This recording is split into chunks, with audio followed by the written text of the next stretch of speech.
नमस्कार, बहुत स्वागत है आपका न्यूज 18 बिहार झारखंड में। आपके साथ मैं हूं सोनाली सिंह। बुलेटिन की शुरुआत बड़ी खबर के साथ करेंगे। बड़ी खबर रांची से, जहां जमीन से जुड़े मामले में आज एक अहम पूछताछ होने वाली है।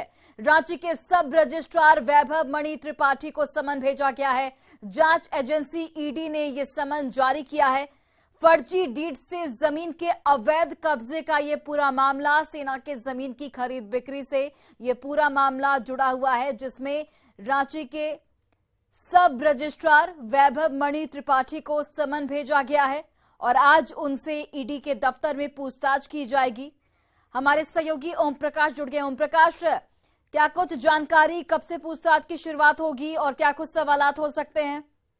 जी, बता दें कि 11 बजे का वक्त है जब वैभव मणि त्रिपाठी को ईडी के दफ्तर में हाजिरी देने पहुंचनी है, जहां पर ईडी के अधिकारी उनसे पूछताछ करेंगे। बता दें कि इस पूरे मामले में, पूरा जो मामला है वो अवैध जमीन के कब्जे से जुड़ा हुआ मामला है। इसमें कई फर्जी कागजात बने थे और इसी को लेकर रजिस्ट्रार से भी, जो सब रजिस्ट्रार है, उनसे भी पूछताछ की जाती है। बता दें कि इससे पूर्व भी रजिस्ट्रार ऑफिस में भी जाकर ईडी की टीम के द्वारा छानबीन की गई थी और कई दस्तावेजों को भी वहां से जब्त किया गया था। साफ तौर से इस पूरे मामले में जो रजिस्ट्री ऑफिस की भूमिका है वो भी संदिग्ध पाई गई है। वहां के भी कुछ कर्मियों के नाम आए हैं और उसी सिलसिले में ये पूछताछ की जानी है। बता दें कि इस पूरे मामले में जो अवैध जमीन से जुड़ा हुआ मामला है, इसमें 7 आरोपियों को पूर्व में गिरफ्तार किया गया था। तो वहीं जो रांची के पूर्व डीसी और आईएएस छवि रंजन है, उनसे भी पूछताछ की गई थी।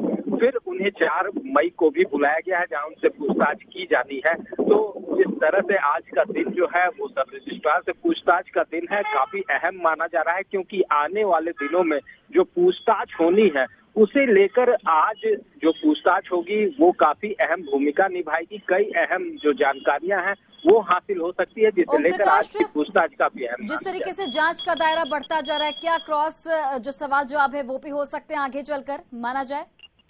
जी बिल्कुल। जिस तरह से, क्योंकि हमने पूर्व में भी देखा कि जिस तरह से जो आरोपी गिरफ्तार हुए थे उसके सामने उनके द्वारा जो जवाब दिए गए थे, उन्हीं जवाबों को सवाल के रूप में आईएएस के समक्ष रखा गया था और कहीं न कहीं तमाम जो चीजें हैं वो एक दूसरे से जुड़ रही हैं, जिस वजह से ये पूछताछ काफी अहम है। और आने वाले दिनों में आगे चलकर हो सकता है कि ये जो सवाल जवाब है इनका क्रॉस वेरिफिकेशन। बिल्कुल। चलिए ओम प्रकाश, बहुत बहुत धन्यवाद तमाम जानकारी हम तक पहुंचाने के लिए। और गिरिडीह में आदिवासी दंपति मर्डर केस में नया मोड़ सामने आ चुका है। 23 अप्रैल की सुबह एक महिला का शव घर से बरामद किया गया था। वहीं घर से कुछ ही दूरी पर उसके पति का भी शव बरामद किया गया था। इस मामले में मृतक के बेटे ने 3 लोगों पर हत्या का आरोप भी लगाया था, लेकिन 8 दिन बीतने के बाद भी पुलिस के हाथ अब तक खाली थे। अब इस मामले में जब ग्रामीणों ने जन अदालत लगाई तो सारी सच्चाई महज 2 घंटे के अंदर सामने आ गई। इसमें यह खुलासा हुआ है कि डायन बिसाही को लेकर चल रहे विवाद की वजह से ही दंपति की हत्या हुई थी। इसमें एक महिला समेत 4 लोग शामिल थे, जिन्होंने जन अदालत में अपना जुर्म भी कबूल कर लिया है। इसमें से 3 को पुलिस के हवाले कर दिया गया है, जिनसे पूछताछ लगातार जारी है।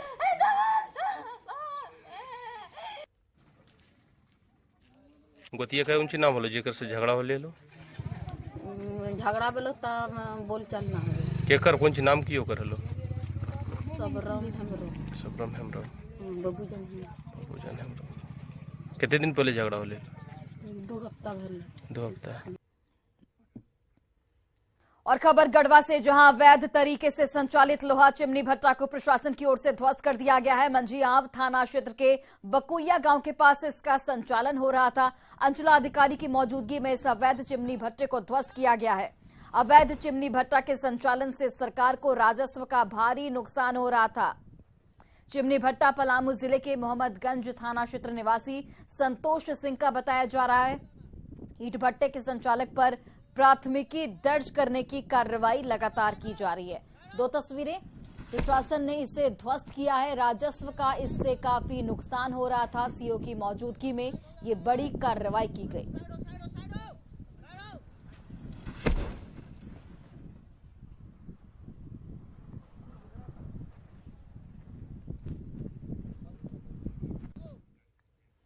और इसी बीच बड़ी खबर खूंटी से सामने आ रही है। हार्डकोर नक्सली सुखराम गिरफ्तार किया गया है। पीएलएफआई जोनल कमांडर सुखराम रह चुका है 20 नक्सली घटनाओं में ये फरार चल रहा था। काफी लंबे समय से पुलिस को इसकी तलाश थी। इसके पास से हथियार, कारतूस और कई सामान बरामद किए गए हैं। तोरपा थाना पुलिस ने ये बड़ी कार्रवाई की और नक्सली को गिरफ्तार किया है।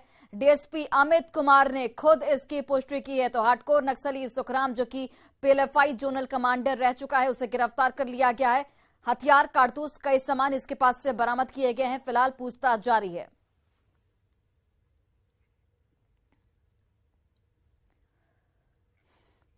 और खबर चतरा से, जहां दूसरे दिन भी अवैध क्रशरों पर बुलडोजर चला है। 7 क्रशर और एक हॉट मिक्स प्लांट को खनन टास्क फोर्स की टीम ने ध्वस्त कर दिया है। साथ ही माफिया पर एफआईआर भी दर्ज किया गया है। अवैध उत्खनन और मिनरल्स की कालाबाजारी के खिलाफ दूसरे दिन भी खनन टास्क फोर्स की संयुक्त टीम ने कार्रवाई की। पत्थर माफिया के खिलाफ ये बड़ी कार्रवाई बताई जा रही है। कार्रवाई के बाद पत्थर माफिया में हड़कंप मचा हुआ है। 8 लोगों पर हम लोग नामजद एफआईआर करने की प्रक्रिया में हैं। कितना क्रशर ध्वस्त किए हैं सर? टोटल 7 क्रशर ध्वस्त हुए हैं और एक हॉट मिक्स प्लांट भी ध्वस्त हुआ है। और गिरिडीह में आदिवासी समाज पर धर्मांतरण का दबाव पड़ रहा है। बेंगाबाद प्रखंड के आदिवासी बाहुल्य मोहनिया पहाड़ी गांव में करीब 1000 की आबादी निवास करती है और सभी आदिवासी सरना धर्म को मानते हैं। वहीं बूढ़ा बूढ़ी थान की पूजा पाठ करते हैं। इन लोगों के कई रिश्तेदार हैं जो ईसाई धर्म अपना चुके हैं और इन पर भी सरना धर्म छोड़कर क्रिश्चियन बनने का दबाव डाला जा रहा है। लेकिन इन लोगों ने साफ कह दिया है कि वे किसी के दबाव में नहीं आने वाले हैं और पूर्वजों से चली आ रही परंपरा और धार्मिक रीति रिवाज को ही मानेंगे। ग्राउंड जीरो से अधिक जानकारी दे रहे हैं सहयोगी एजाज अहमद।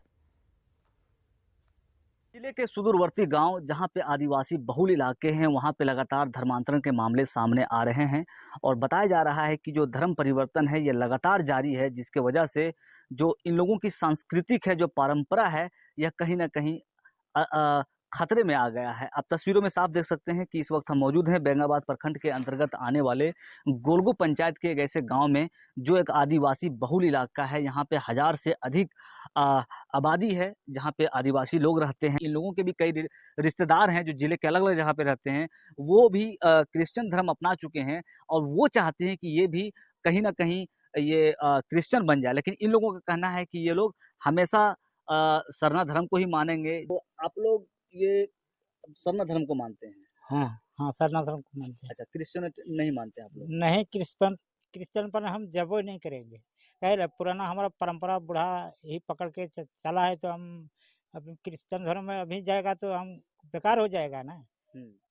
जात से प्रजात हो जाएगा तो कैसे चलेगा। हम लोग मतलब अपना स्थानीय जो परंपरा से जो चलते आ रहा है, जो चला आया है, वो धर्म को हम लोग नहीं छोड़ सकते हैं। इसी धर्म पर हम लोग ना तो क्रिश्चियन में जाएंगे और ना ये में हम लोग जो धर्म हम लोग बूढ़ा बूढ़ी थान हमारे आपके सामने दिख रहा है, यही पर हम लोग रहेंगे। हमको बाप दादा से जो चला रहा है वही चलाएगा, वही बस करता हम है। वही करते हैं। वही चलता है, परंपरा वही चलते हैं। बूढ़ा बूढ़ी तान में जो पूजा पासा करते हैं वो करते रहेंगे और नहीं छोड़ेंगे। कोई भी आदमी रहे, कोई भी कहे, लेकिन हम वो सब छोड़ने वाला बाप दादा से चल रहा है वही चलेंगे, वही सिर्फ। लोगों का कहना है कि ये लोग किसी भी सूरत में, किसी भी स्थिति में धर्म परिवर्तन नहीं करेंगे, चाहे वो रिश्ता तोड़ ले, लेकिन इन लोगों को मंजूर है। लेकिन ये लोग धर्म परिवर्तन नहीं करेंगे और जो पूर्वजों से ये लोग बूढ़ा बूढ़ी थान को मान रहे हैं, सरना धर्म को मान रहे हैं, अपनी परंपरा को मान रहे हैं, इन्हीं परंपरा को ये लोग कायम रखेंगे।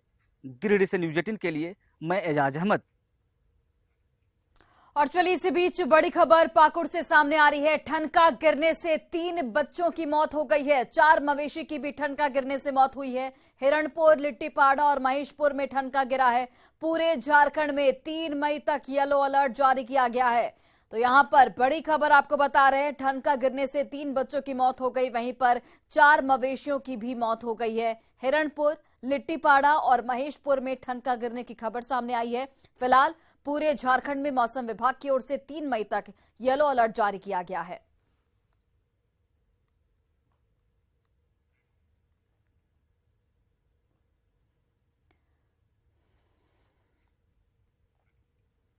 और झारखंड कांग्रेस में किचकिच का दौर खत्म होने का नाम नहीं ले रहा। पहले कैश कांड में फंसे 3 विधायकों ने संगठन में दरार डालने की कोशिश की, फिर अनुशासनहीनता के आरोप में निलंबित हुए नेताओं ने फजीहत कराई और अब बोर्ड निगम और आयोग का गठन होने से पहले कांग्रेस नेताओं का गुस्सा फूट पड़ा है। इस रिपोर्ट को आप देखिए।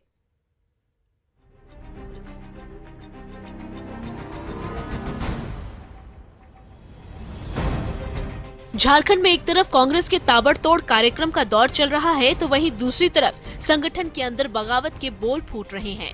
कांग्रेस में कांव और किचकिच ने संगठन की साख पर बट्टा लगा दिया है। अनुशासनहीनता के आरोप में कांग्रेस के नेता, पार्टी से निलंबित हुए नेताओं ने प्रदेश अध्यक्ष के खिलाफ मोर्चा खोल दिया है। कांग्रेस में एक नेता एक पद को लेकर भी हंगामा मचा है। निलंबित नेताओं ने कहा कि झारखंड में ये निर्णय हाशिए पर है। कांग्रेस अभी खंड खंड में बटी हुई है, खंड खंड में बटी हुई, और मुझे नहीं लगता है कि 22 वर्षों में इतने टुकड़ों में कांग्रेस कभी थी, क्योंकि जिस पार्टी के वर्कर को अपना प्रदेश अध्यक्ष बोलने में लज्जा आती हो, वो है ही नहीं उस लायक जो सबको समेट सकता है। कांग्रेस में अब बोर्ड निगम और आयोग की बंटने वाली कुर्सी ने बखेड़ा खड़ा कर दिया है। झारखंड में कांग्रेस एकजुट होने की बजाय खंड खंड में बंटती नजर आ रही है। देखिए, हम लोगों ने जो पता कराया, जो मीडिया में खबर छपी, तो हमें भी पता चला, लिस्ट वहां सबमिट हो चुकी है, बंद लिफाफा में लिस्ट दिया गया है और 3 आदमी को लिस्ट की जानकारी, आदरणीय अध्यक्ष जी, आदरणीय CLP लीडर और आदरणीय अविनाश पाटिल। तो कहीं ना कहीं जो खबर है उसमें सत्यता है, इसलिए हमको मजबूरी में, हम तो चिट्ठी लिख रहे हैं ना उनको, हम तो ऐसा नहीं कि उनको इग्नोर कर रहे हैं, हम तो उनको बाकायदा इन्फॉर्म कर रहे हैं, लेटर लिख के दे रहे हैं। कांग्रेस के बड़े नेता संगठन के अंदर बगावत की इस आवाज को जीवंत संगठन का उदाहरण मान रहे हैं। वहीं अनुशासन तोड़ने वालों के खिलाफ समान रूप से कार्रवाई करने की बात प्रदेश अध्यक्ष दोहरा रहे हैं। एक पद की बात जो है, अभी तक तो हमारा झारखंड में मिला जुला कर अगर देखा जाए, एकल पद में ही सब कोई है, डबल ऐसा नहीं है। अगर कुछ है तो निश्चित तौर पर उसको संज्ञान में रखा जाएगा। और ये पार्टी बहुत बड़ी पार्टी है। लोग कहते हैं कि कांग्रेस पार्टी मर चुकी है, इसका कोई जनाधार नहीं है, लोग इसके साथ रहना नहीं चाहते। हमारा पार्टी जो जिंदा है, इस बात को दर्शाता है। उसका एक पद पाने के लिए, उसका एक जिला में जिलाध्यक्ष बनने के लिए, प्रखंड में प्रखंड अध्यक्ष बनने के लिए, पदाध्यक्ष बनने के लिए, जनरल सेक्रेटरी बनने के लिए मार होती है। आपके भी माध्यम से अगर कोई सही तरीके से कोई बात रख रहा है तो कहीं कोई दिक्कत की बात नहीं है। मैंने पहले भी कहा है कि मेरे संदर्भ में कोई बात कही जाए, कोई दिक्कत नहीं है, लेकिन जिस दिन लगेगा कि पार्टी को नुकसान हो रहा है या ये बात अनुशासनहीनता के दायरे में आ रहा है, तो निश्चित रूप से सभी नियम, कायदे, कानून सबके लिए बराबर है। जय भारत सत्याग्रह के बहाने भले ही प्रदेश कांग्रेस मिशन 2024 की तैयारी कर रही हो, पर सच्चाई ये है कि अगर संगठन के अंदर ऐसे ही मतभेद जारी रहा तो चुनावी गणित में कांग्रेस के नंबर कम आने तय हैं। न्यूज़ 18 के लिए रांची से अविनाश की रिपोर्ट। और झारखंड में लिपिकीय भूल का मुद्दा अब तूल पकड़ने लगा है। खतियान में दर्ज राज्य की जनजाति और उपजाति के नाम को लेकर हो रही परेशानी से सरकार बेहद परेशान है। रांची में इसी मुद्दे को लेकर जुटे राज्य भर के चीक बड़ाइक समाज के लोगों ने अपनी आपत्ति दर्ज कराई है।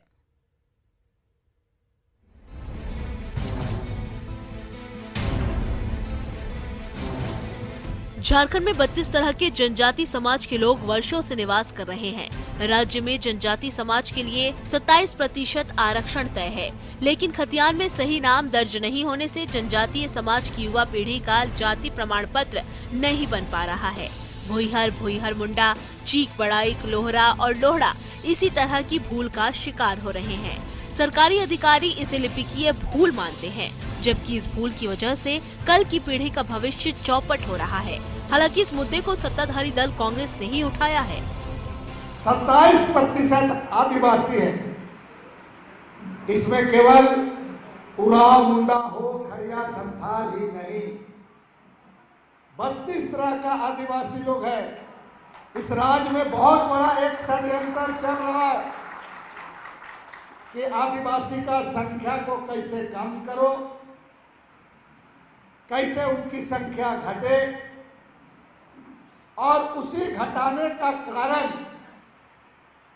चाहे चीख बड़ाई को सर्टिफिकेट देने में लोहारा और लोहारा का उसी तरह से किया जा रहा है। पहले मुख्यमंत्री आदिवासी बने हो और यहाँ यही कहा जा सकता है कि मुझे अपनों ने लूटा गैरों में कहाँ दम था, मेरी किश्ती वहीं डूबी जहाँ पानी कम था।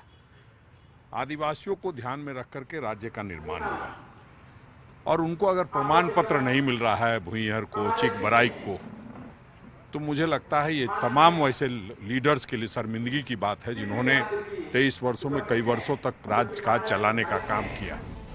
चीख बड़ाइक समाज से जुड़े राज्य भर के प्रतिनिधियों का रांची में जुटान हुआ।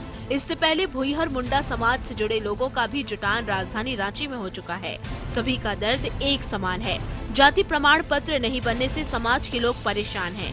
खासकर युवाओं का जाति प्रमाण पत्र नहीं बनने से वो सरकारी नौकरी में आरक्षण का लाभ नहीं ले पा रहे हैं। संसदीय कार्य मंत्री आलमगीर आलम ने कहा है कि सरकार की ये पहली कोशिश होगी कि ये समाज को रहन सहन और संस्कृति के आधार पर जाति प्रमाण पत्र का लाभ मिल पाए। अनुसूचित जनजाति के रूप में दर्ज है और इसका लाभ भी वर्षों पहले से मिल रहा था। बाद में 1908-1932 में जब खतियान का फिर डिवीजन हुआ, उसमें क्या कर दिया, चीख अलग कर दिया, बड़ाइक को अलग कर दिया। अब बड़ाइक समुदाय जो कहते हैं कि हम राजपूत हैं, लेकिन चीख बड़ाइक जो है वो अनुसूचित जाति में समायोजन है।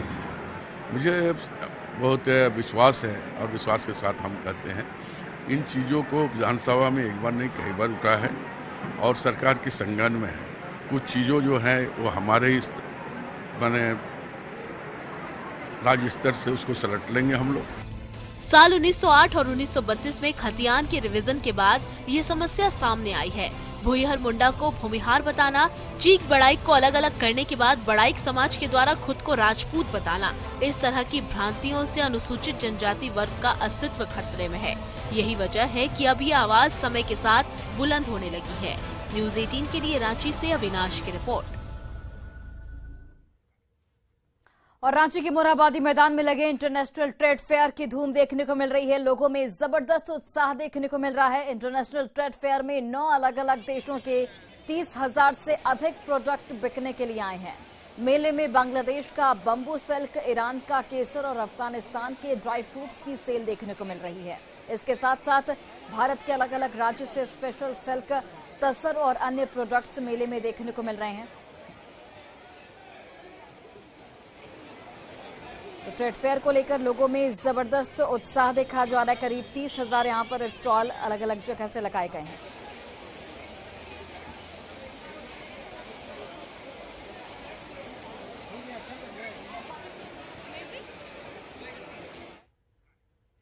और चलिए खबरों का सिलसिला लगातार जारी है, लेकिन एक नजर अभी तक की सुर्खियों।